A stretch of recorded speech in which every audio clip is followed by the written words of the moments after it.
सतगुरुदेव भगवान की। केवल अरोड़ा जी दिल्ली से।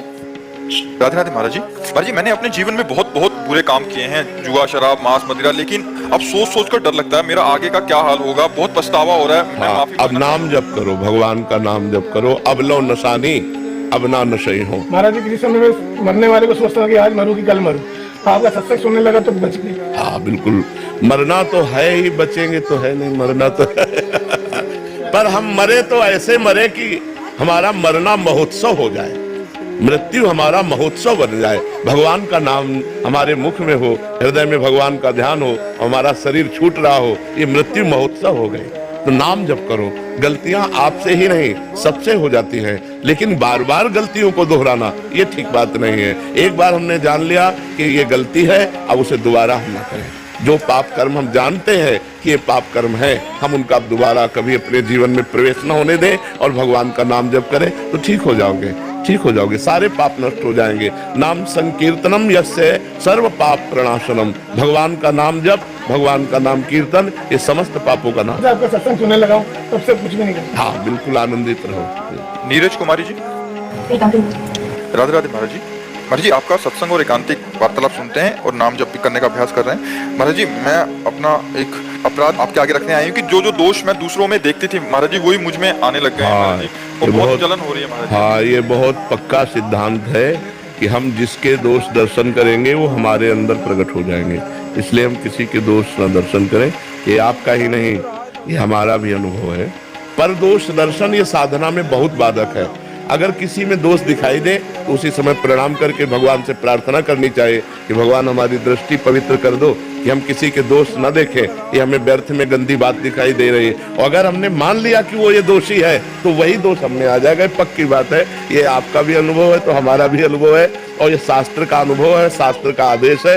पर दोष दर्शन, पर निंदा श्रवण, पर निंदा कथन, तीन बातों से साधक को बहुत बचना चाहिए। दूसरे की निंदा ना करे, दूसरे की निंदा ना सुने और दूसरे के दोष दर्शन न करे। अब जो हो गया उसमें सुधार कैसे? नाम जप करो, नाम जप करो, और जहां जहां जिस व्यक्ति पर दोष दर्शन वृत्ति जाए उसे प्रणाम करो तो ठीक हो जाएगा, फिर ठीक हो जाएगा। जैसे मुझे भी पता है कि हर जीव में भगवान का वास है, ये पता है मुझे, लेकिन फिर भी वो चीज मैं देख नहीं पाती। हाँ, ये साधना से देख पाते हैं। जब हम खूब भजन करते हैं ना और डट के भजन करते हैं, हमारी इंद्रियां पवित्र होती है तो परम पवित्र भगवान सामने नजर आते हैं। अभी हम त्रिगुण के अंतर्गत हैं। जब त्रिगुणातीत हमारी दृष्टि होगी तो इन्हीं में सब में भगवान विराजमान है, कोई बाहर नहीं है। सबके हृदय मंदिर में मानव में ही भगवान नारायण हरि विराजमान है, कहीं दूर नहीं। सी राम में सब जग जानी। पर ये स्थिति आती है भजन से। जब हम डट के भजन करेंगे तब ये स्थिति आएगी। अभिलाष भट्ट जी। श्री हरिवंश। राधे राधे। राधे राधे महाराज जी। श्री हरिवंश। महाराज जी, आपके चरणों में कोटि कोटि प्रणाम। महाराज जी, कई धर्म शास्त्रों में ये कहा गया है कि मानव सेवा ईश्वर सेवा है। हम सभी के लिए क्या मार्गदर्शन रहेगा आपका कि ईश्वर की सेवा प्रथम रूप से करें कि मानव सेवा प्रथम रूप से करें? बात सत्य है कि ईश्वर के सिवा कुछ नहीं है। मत्तः परतरम नान्यत किंचिदस्ति धनंजय। भगवान श्री कृष्ण कह रहे हैं, हे अर्जुन, मेरे सिवा कुछ नहीं है।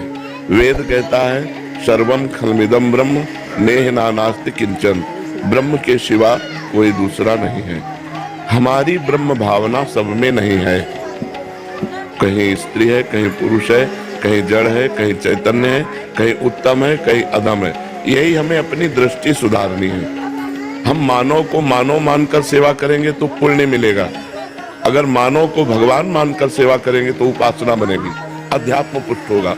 अध्यात्म पुष्ट होने से मोक्ष होता है, पुण्य होने से बंधन होता है। पुण्य का बंधन है, पुण्य का बंधन सुख भोग है, पाप का बंधन दुख भोग है।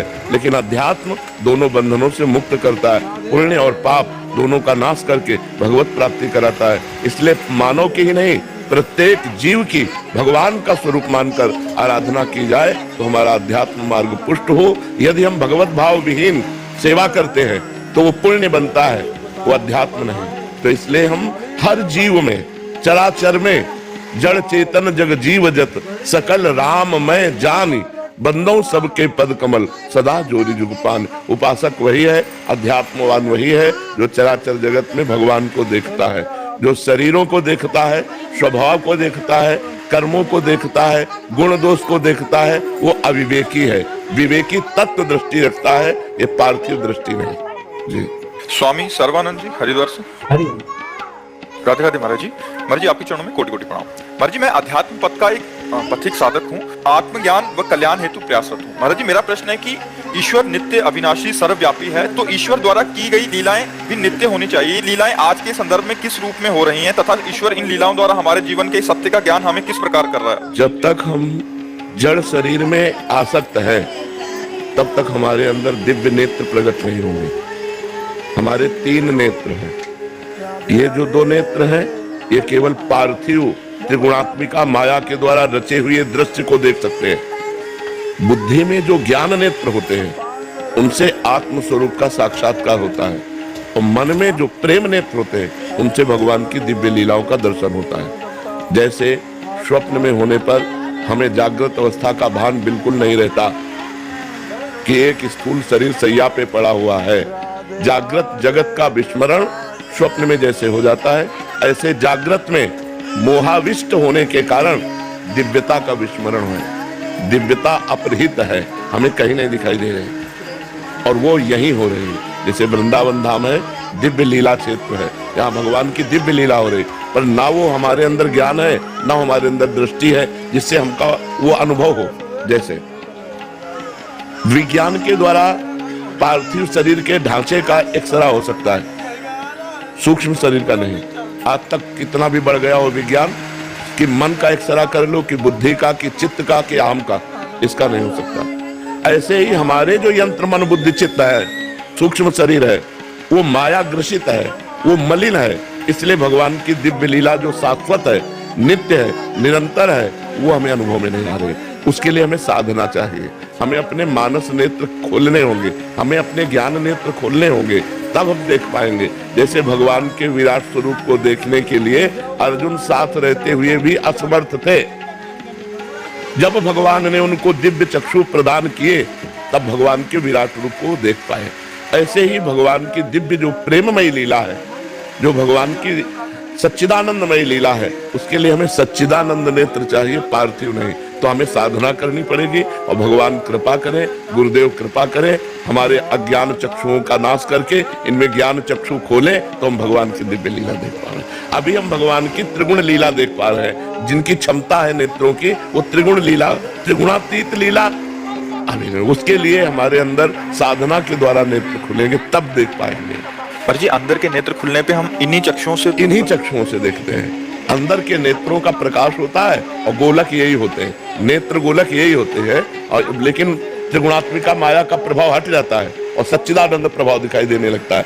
तभी तो फिर जड़ चैतन्य नहीं दिखाई देता। गोपी जन देख रहे, जित देखो तित श्याममयी है। उनकी जिधर दृष्टि जाती है उन्हें अपने श्याम सुंदर दिखाई दे।